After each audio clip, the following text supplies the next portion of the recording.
Video பார்க்குற உண்மையான உள்ளவங்க எல்லாருக்கும் காலை வணக்கங்க. எல்லாரும் எப்படி இருக்கீங்க? எல்லாரும் நல்லா இருக்கீங்களா? எல்லாரும் நல்லா இருப்பீங்கன்னு சொல்லிட்டு நம்புகிறேன்.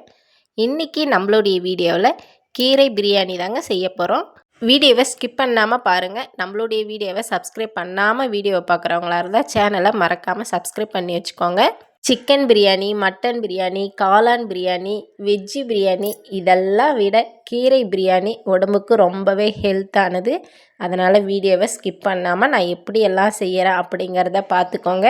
கலரை பாருங்களேன், கலரை பார்க்கும்போதே அப்படியே சாப்பிட்ணும் போல் தோணுது அவங்களுக்கு. அப்போ வீடியோவை மறக்காமல் கொஞ்சம் கூட ஸ்கிப் பண்ணி விடாமல் ஃபுல் வீடியோவும் பார்த்துட்டு வாங்க. அதே மாதிரி நீங்களும் செஞ்சு சாப்பிட்டு பாருங்கள். ரொம்பவே டேஸ்ட்டாகவும் இருக்கும், ஹெல்த்தாகவும் இருக்கும். ஃபஸ்ட்டு நான் ஒரு டம்ளர் அரிசி தண்ணியில் போட்டு நல்லா ஒரு 1/4 மணி நேரம் போல் ஊற விட்டுட்டேன். இது ஊறுறதுக்குள்ளார பார்த்திங்கன்னா இதுக்கு தேவையான பொருளெல்லாம் ரெடி பண்ணிக்கலாம் அப்படின்னு சொல்லிட்டு ரெடி பண்ணிகிட்ருக்கேன். இந்த பக்கத்தில் இருக்க ரோஸ் நம்ம மாடி தோட்டத்தில் இருந்து தான் கட் பண்ணிட்டு வச்சுருக்கேன். பார்க்குறதுக்கு எவ்வளோ அழகாக இருக்குது பாருங்களேன். ரோஸை பார்க்கும்போது இதை தலையில் வச்சு இப்படி வாட வைக்கணும் அப்படின்லாம் எனக்கு தோன்றதே இல்லைங்க. வச்சா சாமிக்கு வச்சுடுவேன், இல்லைன்னா அதை அப்படியே பார்த்து ரசிக்கணும் அப்படின்ற போல் தோணும். அதனாலே நான் நிறைய நல்லா பூக்கட்டுமே அப்படின்னு சொல்லிட்டு செடியிலே விட்டுடுவேன். இன்னும் ஒரு 2-3 நாளைக்கு வாடாமலும் இருக்கட்டுமே அப்படின்னு சொல்லி விட்டுடுவேன். நம்ம ஆசைக்காக அதை ஒரு நாளில் பிரித்து அதை தலையில் வச்சு வாட வைக்கிறத விட செடியிலே இருக்கட்டுமே அப்படின்னு விட்டு அழகு பார்ப்பேன். இப்போ நம்ம கீரை பிரியாணி செய்கிறதுக்கு என்னென்ன எடுத்திருக்கேன் அப்படின்னு பார்க்கலாம் வாங்க. கீரை கடையில் ஒரு கட்டு கீரை தான் வாங்கியிருக்கேன். இது தண்டு கீரை தான். இந்த ஒரு கட்டு கீரையில் தான் நான் இப்போ செய்ய போகிறேன். நான் 1 டம்ளர் அரிசி தானே போட்டிருக்கேன். கீரை கொஞ்சம் ஜாஸ்தி போட்டால் கூட நல்லா தாங்க இருக்கும். நான் ஒரு கட்டு தான் வாங்கியிருந்ததுனால அதை மட்டும் போட்டிருக்கேன். கீரை ஃபஸ்ட்டு இந்த மாதிரி நல்லா க்ளீன் பண்ணி எடுத்து வச்சுக்கிட்டு இதில் நான் பட்டை, கிராம்பு, இந்த பிரியாணி இலை இதெல்லாம் நான் இன்றைக்கி எதுவுமே போட கிடையாது. பிரியாணி மசாலா கூட போட கிடையாது. உங்களுக்கு தேவைப்பட்டால் நீங்கள் அதெல்லாமே யூஸ் பண்ணிக்கலாம். நான் அரிசி ஊற வச்சுட்டு மேலே இருந்து புதினா தழை ஒரு 4 கட் பண்ணி வச்சுட்டு இஞ்சி பூண்டு 2மே க்ளீன் பண்ணி வச்சுக்கிட்டேன். அடுத்ததாக பச்சை மிளகாய் போடலாம். ஆனால் நான் வரமிளகாய், கருவேப்பிலை எடுத்து வச்சுருக்கேன். தக்காளி, வெங்காயம் எடுத்து வச்சுருக்கேன். இப்போ இந்த இஞ்சி பூண்டு புதினா தழை பறிச்சுட்டு க்ளீன் பண்ணி வச்சுருக்கோம் இல்லையா, எல்லாம் போட்டு இந்த மாதிரி நல்லா பேஸ்ட்டாக அரைச்சிக்கலாம். ஃபஸ்ட்டு இதை நல்லா பேஸ்ட்டாக அரைச்சி வச்சுக்கிட்டு தக்காளி அரைச்சிக்கலாம். அடுத்ததாக வெங்காயம் அப்படியே கட் பண்ணி வச்சுக்கலாம். தக்காளியும் நல்லா பேஸ்ட்டாக அரைச்சி வச்சுக்கலாம், நல்லா நைஸாக. அடுத்ததாக நான் இப்போ குக்கரில் தாங்க செய்ய போகிறேன். நீங்கள் வேணால் தம் கட்டி கூட செய்யலாம், ரொம்பவே டேஸ்ட்டாக தான் இருக்கும். நான் இப்போ குக்கரில் தான் செய்ய போகிறேன்.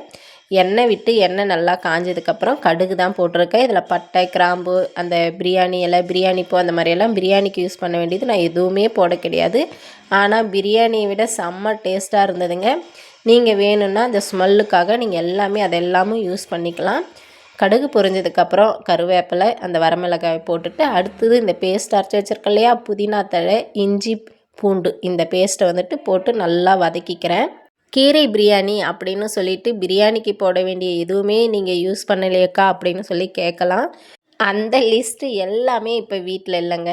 பட்டை, கிராம்பு மட்டும் இருக்குது. சரி, அது மட்டும் எதுக்கு போடுவான்னு, அது ரொம்ப ஹீட் அப்படின்னு சொல்லிட்டு போடலை. ஆனால் பிரியாணிக்கு போட வேண்டிய இலை, பூ அதெல்லாம் எதுவுமே வீட்டில் இல்லை. இப்போதைக்கு காலி ஆயிடுச்சு.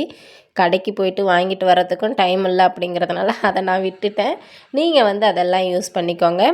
அடுத்ததாக அது நல்லா வதங்கினதுக்கப்புறம் வெங்காயம் போட்டு நல்லா வதக்கிப்போம்.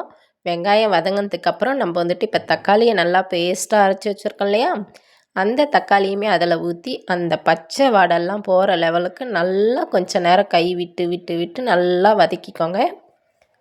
ஒரு சிலர் பிரியாணி செய்யும்போது தக்காளியை அரைச்சி ஊற்றுவாங்க, ஒரு சிலர் அப்படியே கட் பண்ணி போடுவாங்க.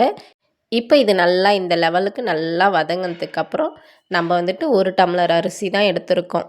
நம்ம அரிசிக்கு தேவையான லெவலுக்கு 1 டம்ளர் அரிசிக்கு நான் 2 டம்ளர் தண்ணி ஊற்றுவேன். நீங்கள் எப்படி உங்கள் அரிசி எப்படியோ அதுக்கேற்ற மாதிரி தண்ணி விட்டுக்கோங்க. உப்பு போட்டு நல்லா மஞ்சத்தூள் லைட்டாக போட்டு நல்லா வதக்கிக்கலாம்.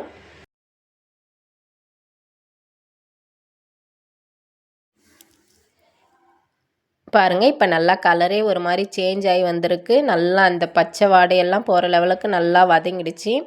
அதுக்கப்புறம் காரப்பொடி லைட்டாக போட்டிருக்கேன். காரப்பொடி போட்டு நல்லா ஃப்ரை பண்ணி விட்டுட்டு 1 டம்ளர் அரிசிக்கு 2 டம்ளர் தண்ணி தான் நான் இப்போ ஊற்ற போகிறேன். அரிசியை வந்து பார்த்திங்கன்னா நல்லா தண்ணி இல்லாமல் சுத்தமாக ஃபில்ட்ரு பண்ணி போட்டுக்கோங்க. அப்போ தான் சாப்பாடு வந்து குழஞ்ச மாதிரி இல்லாமல் நல்லா பிரியாணி மாதிரி பளபளன்னு இருக்கும். நான் 1 டம்ளர் அரிசி தானே எடுத்திருக்கேன், அதே டம்ளரில் 2 டம்ளர் தண்ணி ஊற்றுறேன் நான் இப்போது.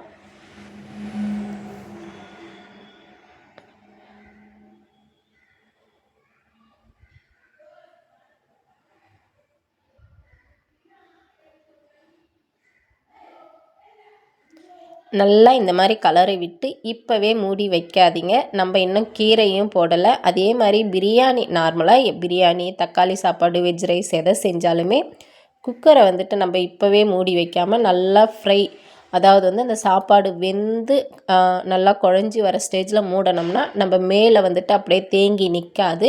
எல்லாம் நம்ம போடுற மசாலா எல்லாமும் சாப்பாட்டு கூட அடி சாப்பாடு வரைக்கும் நல்லா கலந்துருக்கும். இப்போ நம்ம இது மூடி வைக்காமலே இதை கொதிக்கிற ஸ்டேஜில் கீரை வந்து நல்லா பொடிசாக கட் பண்ணி அந்த கீரையை அதில் போடுறேன்.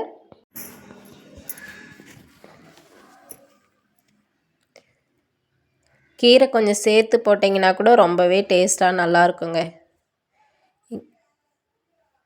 இப்போ நல்லா இதை கலரி விட்டு, இப்போ நான் ஏற்கனவே சொன்னது உங்களுக்கு புரிஞ்சதா என்னன்னு தெரியல, இந்த மாதிரி பதத்தில் நீங்கள் குக்கரை மூடாதீங்க. மூடினீங்கன்னா மேலே அப்படியே அந்த நம்ம போடுற மசாலா, சிக்கன் பிரியாணியாக இருந்தாலும் எந்த பிரியாணி இருந்தாலும் மேலே அப்படியே தேங்கி நிற்கும். நீங்கள் நல்லா சாப்பாடு வந்து நல்லா குழஞ்சி வரணும். இந்த மாதிரி நல்லா கொதித்து ஒரு அரை வேக்காட்டப்போ நல்லா தண்ணி சுண்டுற ஸ்டேஜில் குழஞ்சி வரும்.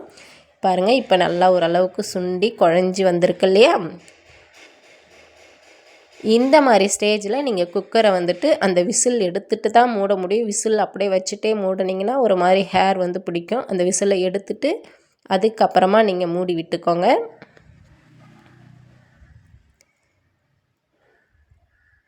மூடி விட்டுட்டு அதுக்கப்புறமா விசிலை போட்டு உங்களுக்கு எத்தனை விசில், நீங்கள் போடுற அரிசிக்கு 1 விசில் 3 விசில் அந்த மாதிரி இருக்கு இல்லையா, எத்தனை விசில் தேவைப்படுதோ அத்தனை விசில் விட்டு இப்போ ஒரு 10 நிமிஷம் விட்டு ஓப்பன் பண்ணி பார்த்தீங்கன்னா நீங்கள் சாப்பாடு வந்து நல்லா அடி சாப்பாடு வரைக்குமே அந்த மசாலா வந்து நல்லா கலந்துருக்கும்.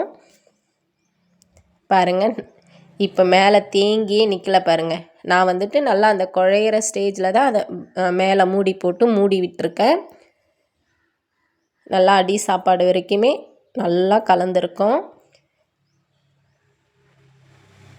நீங்கள் தண்ணி ஊற்றின உடனே நீங்கள் மூடி விட்டிங்கன்னா இந்த மாதிரி எல்லா சாப்பாட்டோட கூடயும் மசாலா கலந்துருக்காது. அடி சாப்பாடு வெள்ளையாக இருக்கும், மேலே இருக்கிற சாப்பாட்டில் மட்டும் அந்த மசாலா கலந்துருக்கும். இதுக்கு மேலே நீங்கள் அந்த மாதிரி மூடாதீங்க.